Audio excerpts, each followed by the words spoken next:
Estamos de regreso, muchas gracias por continuar con nosotros. Ya saben, hoy tenemos el segmento de Hablemos de Derecho. Deberíamos todos de estar interesados en los contenidos que desarrollamos o que les presentamos todos los lunes. Hoy vamos a hablar, oiga esto, ¿cómo se puede o se pierde o suspende la autoridad parental? Atención, ¿verdad? Está con nosotros la doctora Yesenia Castillo. Bienvenida, un placer tenerla por acá con nosotros. El placer es todo nuestro, gracias a ustedes siempre por recibirnos en sus hogares.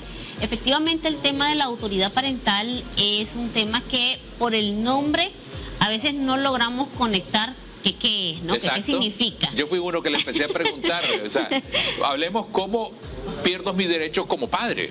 Algo así es. ¿Verdad? Así ¿Podríamos es. interpretarlo? Podríamos, sí, más o menos significa eso en un lenguaje más popular, pero a ver, para hablar de la suspensión o la pérdida, primero digamos qué es, porque efectivamente es poco conocido el término de autoridad parental. La gente te habla, es que es la tutela o la protección, entonces hablemos un poquito de eso.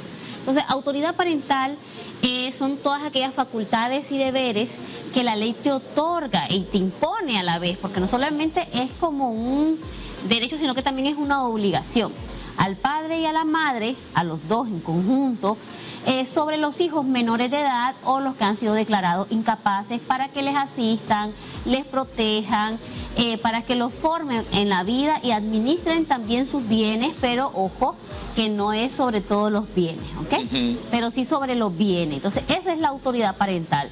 Todas esas facultades y deberes que madre y padre tienen sobre esos hijos, ojo, menores de edad o declarados incapaces. De acuerdo. Esa autoridad parental debe ser ejercida en conjunto, es decir, madre y padre o solo por uno de ellos en caso de ausencia. Pero ¿qué es ausencia o esa falta? Habría que saber interpretarla, porque a veces las personas creemos de que es solo por muerte. Cuando hablamos de ausencia pensamos o inmediatamente decimos es que porque falleció. Y no es así. Cuando hablamos de ausencia también es en los casos en que esa persona no tiene un contacto, es decir, no está presente también. Y en los casos, cuando hablamos de esa autoridad en conjunto, es diferente cuando solamente la filiación la hizo uno de los padres. Por darle un ejemplo, el certificado de nacimiento únicamente aparece el reconocimiento por la madre. En ese caso, solamente la madre va a tener el ejercicio de esa autoridad parental sobre los hijos. Ahora, ¿en qué circunstancias, qué debería de ocurrir para que se pierda ese derecho, digamos? Ok, la autoridad parental se puede extinguir, perder y suspender. Pero esas tres circunstancias, a excepción de la primera, que es la extinción, lo que es la pérdida y la suspensión, lo tiene que hacer ante una autoridad judicial. Es decir, no es que la pierdo, digo, no la vas a ejercer vos porque te has ausentado, porque no me le has pasado la pensión a la niña, no es de viva voz, no es que yo vengo y te lo digo, no, es que debe de existir una sentencia judicial en la que se declare, ¿ok? Entonces sabemos de que es una demanda que se tiene que presentar y cumplir con todos los requerimientos. ¿Cómo se extingue el ejercicio de la autoridad parental? Bueno, cuando el hijo ya es mayor de edad, cuando se ha casado, cuando por el fallecimiento de los padres o el fallecimiento de los hijos, entonces ahí se extingue la autoridad parental, ¿ok? Mayoría de edad, fallecimiento del padre o del hijo, obviamente, y por matrimonio. En el caso de la suspensión de la autoridad parental, se dan circunstancias diferentes. Por darte un ejemplo, cuando ocasionamos maltrato recurrente hacia nuestros hijos o permitimos que otra persona venga y maltrate, lesione a nuestros hijos o con nuestra autorización. Esa es una de las circunstancias para que te suspendan la autoridad parental. Otra es el alcoholismo, la drogadicción. En otro punto también estamos hablando de las ausencias o las faltas que tenemos como padres al momento de las responsabilidades o las facultades y deberes que nos otorga la ley. Entonces, ¿qué sucede? Yo tengo que venir, acudir ante la autoridad judicial correspondiente, presentar esos elementos de prueba, es decir, el papá está ausente, no ha cumplido con sus responsabilidades o sus obligaciones, está en drogadicción o alcoholismo, o ha realizado actos inmorales notorios que van a ocasionar daño de igual manera morales hacia los hijos menores de edad o los que han sido declarados incapaces. Ahora, ¿cómo entendemos la autoridad parental? O sea, es que yo pierdo todos mis derechos, ¿no? Como Pero padre no o madre. tus obligaciones. No, ahí está.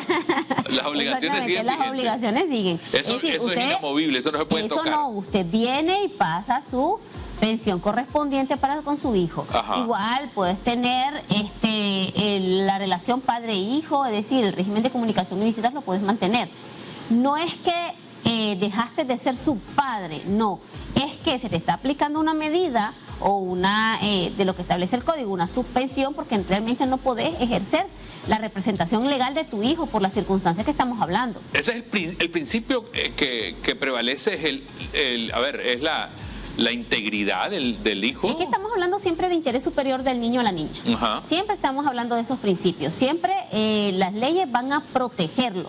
Esa dignidad, ese principio del interés superior, esa protección especial que la Constitución y las leyes le dan a los niños, niñas y adolescentes va a prevalecer siempre.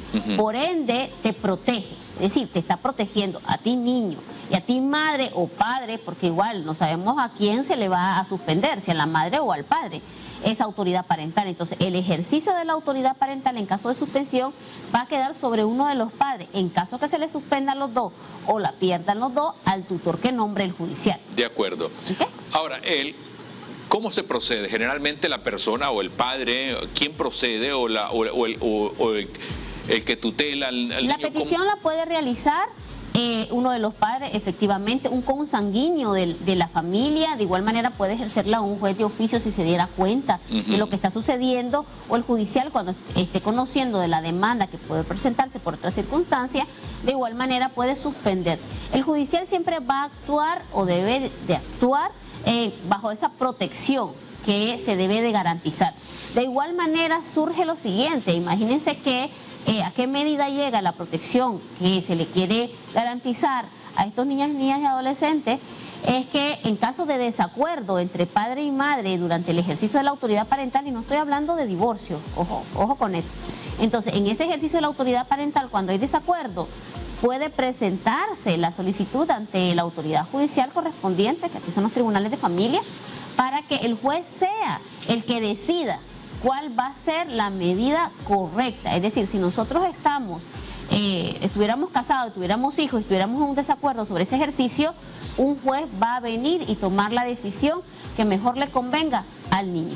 Ahora, en la suspensión o la pérdida de la autoridad parental, yo como padre o madre puedo, mi hijo sin necesidad de la autorización de la otra parte, sacarlo del país. Si tengo la pérdida, es decir, si la otra persona tiene la pérdida de la autoridad parental y yo tengo la representación legal completa, efectivamente sí.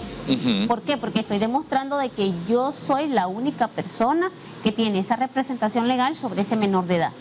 Y efectivamente yo puedo hacer todas las acciones o los trámites correspondientes para lo del pasaporte, para lo del visado, para la salida del niño del país, porque tengo una sentencia judicial que me respalda. Okay. Es decir, no es que las autoridades de inmigración te lo hacen porque sí, no. Ellos garantizan también con la revisión de los documentos que les vayas a presentar que todo vaya en orden a fin de evitar una sustracción, un secuestro de ese menor de edad. Entonces, las medidas de protección con los niños son bastante grandes. Un poco cansado puede sonar un poco cansado para el adulto, para el padre o la madre, pero realmente lo que te están haciendo es protegiendo a tu hijo. Igual se recupera cuando es suspensión. Efectivamente, cuando es suspensión o pérdida, ¿qué pasa? La sentencia de la autoridad judicial puede establecer mecanismos, por darte un ejemplo, que vayan a una escuela de padres, que vayan a un centro para recibir algún tipo de tratamiento para que haya una regeneración o cura, terapia, y hasta una vez que haya demostrado que la situación o las circunstancias cambiaron o que dieron lugar a esa suspensión o pérdida, cambiaron, efectivamente tú puedes recuperarla. Pero mientras no, la autoridad judicial garantiza y de hecho te pide que cada cierto tiempo tú presentes un informe en el que se verifique o se constate lo que se está diciendo. Tampoco es que yo vengo y digo, mire, fíjese que terminé el tratamiento y ya estoy bien. No, tienes que demostrar, y la autoridad judicial debe de encargarse también de verificar que esas circunstancias realmente son palpables, porque estás hablando de la seguridad de esos niños, niñas y adolescentes, y también para los que han sido declarados incapaces, que recordemos, si una persona antes de cumplir su mayoría de edad fue declarada incapaz o no se ha casado ni nada, entonces tu autoridad parental continúa ejerciéndola porque ha sido declarado incapaz. Qué bien. Muchas gracias, doctora, por acompañarnos y traernos información de mucho valor. Y que nos alegra mucho que hay gente que le decía la vez pasada que lo está tomando como referencia. Es cierto. Cuando busca los temas, entonces ahí le vamos a pedir que cuando se suban los temas también se suban de manera que la gente pueda identificar el tema, claro, y verlos en cualquier momento que requiere esa información. ¿Cómo la encontramos, porfa? Bueno, ustedes saben que nos encuentran en el 83 96 45 17, sino en su casa, que está ubicada de los semáforos de la funeraria Monte de los Olivos, cuadra y media al norte, que siempre es un gusto atenderles. Gracias nuevamente por esa información. Nosotros nos separamos, ya venimos.